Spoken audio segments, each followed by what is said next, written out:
Тој беше борач во борачкиот клуб 7 мај во Прилеп. Имаше извонреден придонес во развојот на прилепското борење. Неговата кариера продолжи како судија во борењето, меѓутоа неговата прерана смрт го спречи.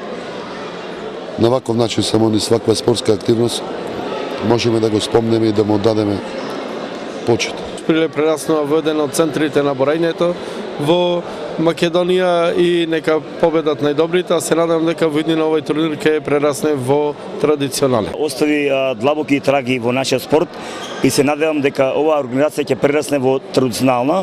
Сакам да ги честитам на клубот и на градот Прилеп за прекрасната организација и за условите со возможност да учествуваат повеќе држави, значи клубови од повеќе земји. И увек се Секогаш се чувствувам како домаќин во вашата Македонија, во Прилеп, и морам да ги пофалам организаторите, затоа што Љупчо ми беше еден од тренерите и пријател, така многу ми е чест и многу ми е драго што на ваков начин се одбележува неговиот допринос во борењето. Треба да инвестирате во децата. Треба да инвестирате во децата. Спортот се прави за нив, а не за готови странци, зашто овие деца заслужуваат да се дел од македонската репрезентација.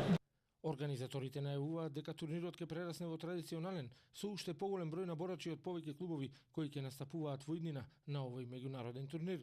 За прв пат во Прилеп во организација на боречкиот клуб 7 мај се организираше мемориалниот турнир Љупчо Црвенковски Црвенио во чест на прерано починатиот борец и судија, кој остави белег во македонското борење. На турнирот учествуваа борачи од неколку соседни земји во машка и женска конкуренција, борење слободен стил. За најдобрите на мемориалниот турнир Љупчо Црвенковски Црвенио, организаторите обезбедија и пригодни награди, медали и дипломи во двете конкуренции. Гостите од Србија и Бугарија, како и оние кои се представија од Косово, велат дека во вистинска насока се движи македонското борење, а овие турнири се одлична можност за сите борачи да го покажат својот талент на татамите.